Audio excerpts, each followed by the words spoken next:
run right to the end. People come on, you don't need to be scared, 'cause you're gonna love again.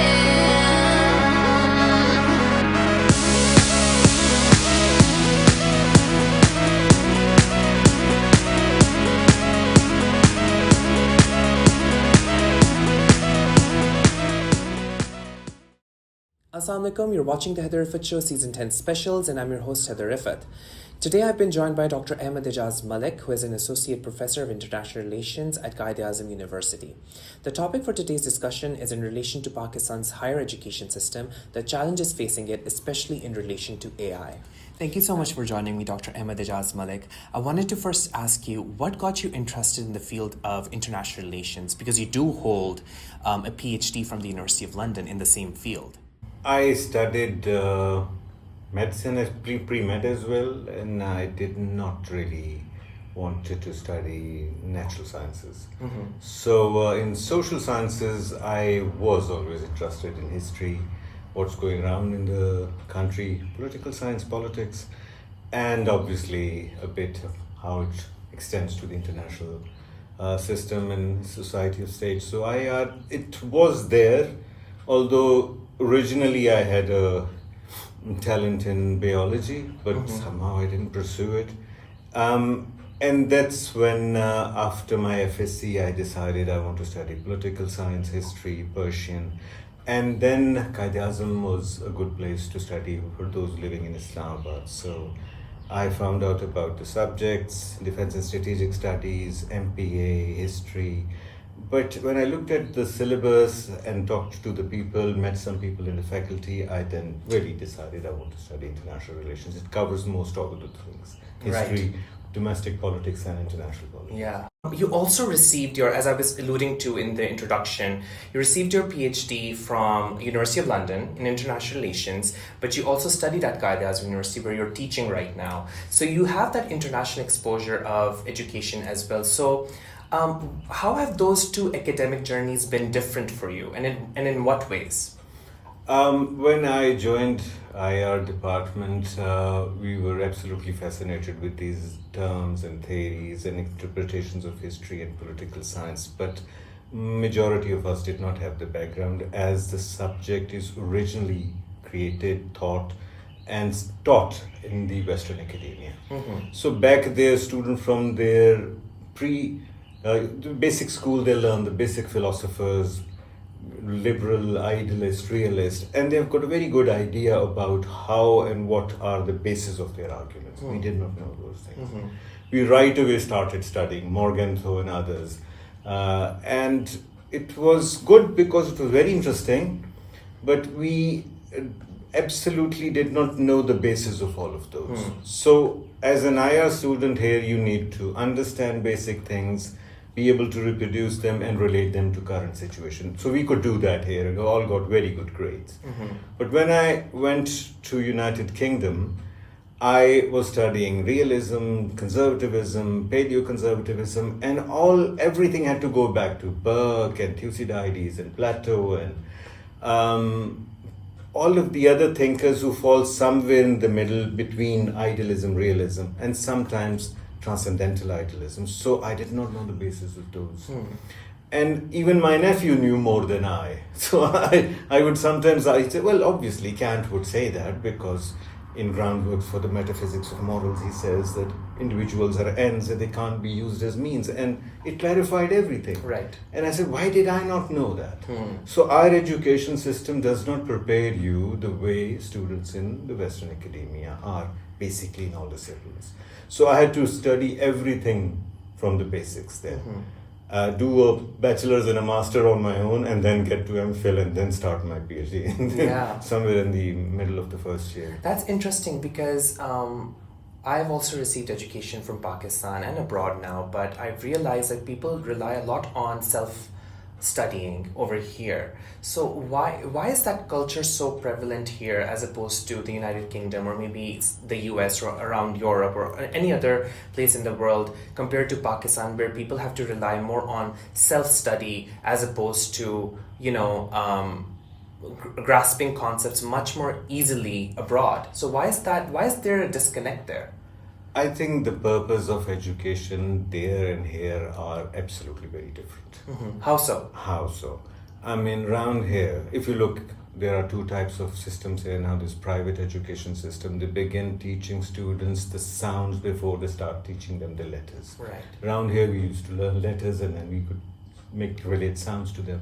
Similarly, the system there is very creative when it comes to teaching all sciences. So by the time you reach the 10th grade or O level, whatever, you have that basic ability to learn actively, creatively, and not be so much dependent on, let's say, only the institutions, as well looking inwards and say, I have to do all of this myself. Around here, I see there is a very basic structure and system, but the manner in which students are taught here does not create that kind of initiative, encouragement, and some kind of creative manner of seeing the purpose of education. Right. So around here, what students do is they look at the syllabus, they say, I have to get it done on my own. The teacher, the tutors try to really explain. But I think these days only 1 or 2 students or 1 or 2% students maybe are those who are actually following or can follow the manner in which West introduces teaching, sets the purpose of teaching, and brings about that creativity. So the structure in many ways does not support that. The structure only leaves the student to go back, take the responsibility on themselves, and see what is the purpose defined here. The purpose defined here is know what's in the text, be able to reproduce that, and you're going to get something like good grades. And back there, that is really not the purpose. Right. Back there, the purpose is to know all of those things, but bring something of your own. Sadly, your own analysis and opinion is really not encouraged here, because students, even if you encourage them to do that, That is true. are not groomed in that manner to be able to do that properly. Exactly, and there's a lot of over-reliance on rote learning as well over here, as opposed to there. People, I think students learn by doing more internationally than over here. Was it a challenge for you to insert yourself back into the education system here after receiving education from the UK? Absolutely, tremendous challenge. I mean, I started teaching.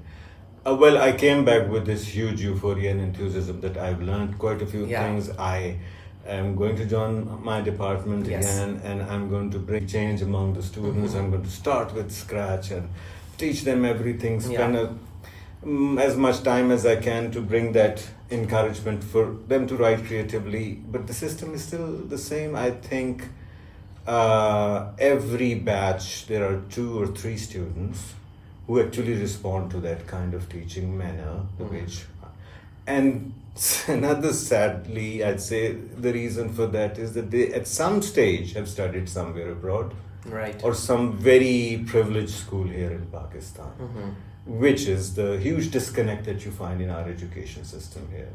There are others who really want to try to learn those manners of teaching, respond to the way I'd like them to learn and write, but because they come from the other system, meaning the government's usual federal government school system, that they really are not prepared to do that. So despite huge hard work that they put in, they can't bring about that degree of creativity. So absolutely huge challenge. Huge challenge. And what do you think can Pakistani institutions, especially the education institutions, universities to be specific, what can they learn from the higher education abroad that is doing far better in terms of generating productive student outcomes that we probably need to also channel more in our country? Quaid-i-Azam is different because around here teachers have the ability and the free hand to set up their own syllabi. So they set up their own syllabus, they set up their own manner of teaching. This is one. I can't say that about all other universities. There are some in cases where there are very specific fixed syllabus and you have to follow those. This is one. If you look at many things, but if you look at basically what the structure is and how much they invest in it, Yeah, it actually comes to funding. that is true. So you look at the budget that we have for our country, Yeah. and our whole GDP sometimes may be less than what some institutions get Yes, in yes. developed countries. Exactly. So if you don't have the means and the funding, you can't bring about that change practically. I'm not saying you have to spend a lot of money here, but when I was studying in Quaid-i-Azam, less than a rupee went to education. Wow. 0.17% was the education budget actual. And then it moved to 5%, and we saw hundreds of people going abroad, getting all of those scholarships, which were earlier on Hubert Humphrey, Fulbright, DART, and then they were all under HEC, and HEC encouraged students to go abroad. And in a matter of couple of years, we saw hundreds of people go and come back. So just a mere fraction of from 1 to 5%, less than 1 to 5%, brought that change. The other problem is that they've got huge budget, they've got all of those projects, and those projects do not materialize, let's say, in the first year that they were supposed to tick the columns or boxes to achieve their purposes, and then the government stops the funding. So many of those funds are left as they are left unused. Exactly. So the funding is there, but I think the problem is with the manner in which they have now focused more on research oriented rather than teaching oriented. I see. As long as, or as when we had focused more on the teachers or the academics focusing more on teaching, I think there were better results. Really? Now, higher education expects the teachers at the universities to produce more of research stuff, meaning their own articles. And I think a lot of attention has been taken away from actual teaching because they're not just interested in getting promotion and teaching and just writing more rather than teaching with better strategies, better ways of teaching. Exactly. I was reading this article on generative AI and how that's leading to disintegration of student communities, peer-to-peer interaction, and also reduced collaboration with mentors. So how do you, and there's also feelings of isolation, demotivation, and a lot of shame is also attached to using AI. So what do you think is the middle ground in terms of using AI in classrooms, and what is your overall take on AI in classrooms overall? Firstly, one thing which you also alluded to was the fact that education in many cases for the past 45 years has become more passive than active. Students are more interested in just getting information from whatever source they can, not actively going to read, write, contemplate, and then start forming written drafts. So AI is helpful, it is the future, we'll have to adopt it. But I do not know much about this generative side of it. I mean, I know I'm still learning, I'm still finding out. Yeah. But if I look at the manner in which it has affected the teacher and student relations, is that when teachers give assignments to students, AI now has all of the options for them to, even if they just type, I need the sources, very credible sources on this topic, the AI can give you the sources and draft the sentence for you, it can check the plagiarism, everything. So the teacher may think that the student has actually done this work and may look at the student's work and the student's ability from a point of view which really may not be correct.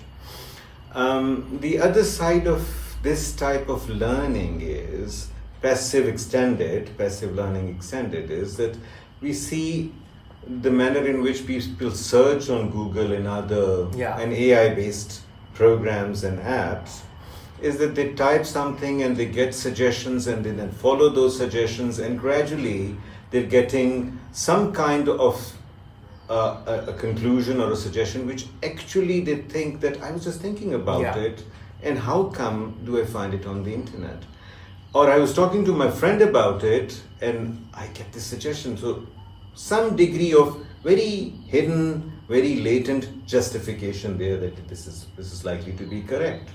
And that absolutely molds your view, your perceptions, and in many ways how you develop an argument. The other is that you absolutely forget that your thought and images are created by the information that you got from the internet. So many times students see or feel that I was just thinking about it, and how come this algorithm, which actually what it had done was give you the answer, suggest another source to look up, and then keeping track of how you're going to follow the information given and the suggestion given to you. And if you type those again, then absolutely AI's algorithms are likely to make some conclusion about it, gather information, and give you another suggestion. So after 10 to 15 days, you may think, I did not discuss this with anybody. Yeah. I did not search actively in some book, but I was just thinking about it. And that's how we're seeing then AI absolutely transforming the manner in which this teacher or the university tells you what the syllabus and the purpose of education is, and how the students perceive it and follow what they think is the purpose and the conclusion of what is the written text and expected from a particular manner of teaching or a course. So you see that huge disconnect here. The other thing is that educated people basically are well prepared and placed to use such technologies. Now you see a huge disconnect of a large number of uneducated people. Not that I'm using this term as a derision, uneducated. I'm saying because the education is not their priority, and there are no structures and systems for them to get free, good education. So huge amount of people, uneducated, deteriorating gradually in their intellectual and conceptual side, having more and more access to all of those things which are actually harmful for them, deep fake and other type of parts of AI. While very educated people actually do not use these to that degree as much, because they know the risks and I wouldn't say the manner in which their perception and thought is corrupted. I'm saying how it is likely, AI and such sources are likely to misplace the actual point of what they should be looking for with something else. So this basically is one of the problems here. Education cannot be seen as a privilege. It should basically be a primary right of all people. Exactly, and there's also in the same research study I was looking at the fact that AI is also resulting in homogeneity of ideas. Like there are no diverse perspectives that are considered. So do you think AI is also making us is intellectually challenging us a lot as well? It's compromising on our critical and analytical skills? Homogeneity is not necessarily a negative. It is a positive thing if it actually leads to a positive transfer of funds from one side to the other and a good structural change in the society.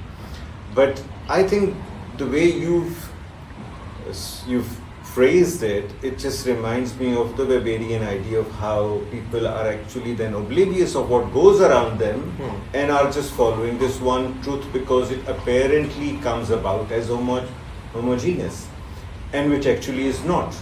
In a way, it's absolutely disconnected with what are the actual needs and demands and necessities of the people. So homogeneity may suggest that there are some other needs and demands and necessities. That could be a problem with the homogeneity created by AI. Then what would be the result of educated people contributing to all aspects of development in a society? So I see AI in some ways creating that huge disconnect and a very strange kind of justification. So not really a huge supporter of this what people may think as homogeneity created by AI. And very lastly, do you think that AI should be used in classrooms with certain guardrails in place? And number two, we're looking at either not using AI or over-reliance on AI, right? So do you think that there's a middle ground that we can see in classrooms? At the current time, I think not sooner than masters or 16 years, after 16 years, prior to 16 years of education. AI in the hands of younger students here the risks I think are more than what could be. That is true.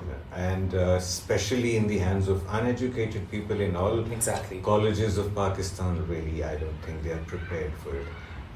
If people are very educated and overall have all the basic requirements and necessities of life, then obviously it's likely to be useful. Thank you so much, Dr. Ahmed. It was a pleasure. That is all for now. Stay tuned for more on my official YouTube channel and Facebook page. Until then, take care. Allah Hafiz.